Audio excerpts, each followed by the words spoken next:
What improvements can you make to a pop under campaign? Use my Smartlink with pop under campaign and wasn't close to being profitable.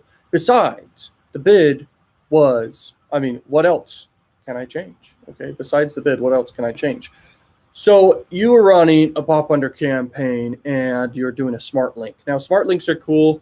The thing about them is you don't know what is actually being shown to the people on the other side, and the actual load time of the offers that are through the smart link can take a little bit of time.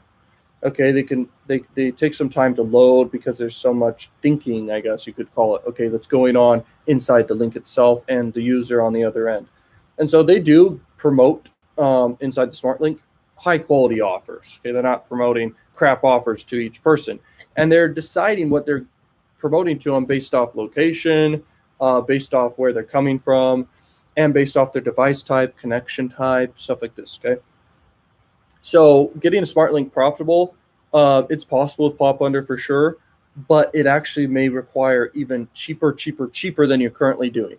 So you may need to find a platform that's even cheaper pop under traffic. That's the way it goes.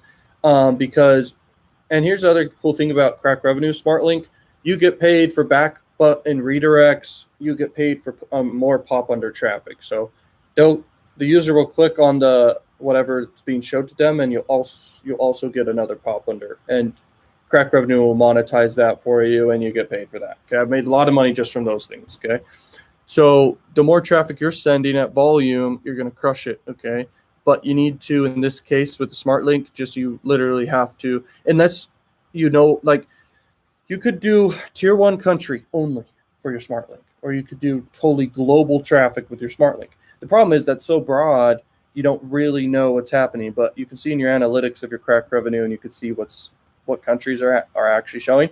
But another powerful thing is, like, you pick one of the best Crackrevenue offers out there, you do pop under, and you actually target exactly the people who will convert, and you're also able to track. You don't have to use a tracker, by the way. I don't use a tracker for anything because I already get the data inside of my actual traffic network I'm running with, and I actually get data from the actual offer I'm promoting. Okay, and on the CPA platform I'm using, I get the data I need to know, then I'm good to just run. Okay, but sometimes people use a tracker and they save a few pennies. Okay, that's the way I see it.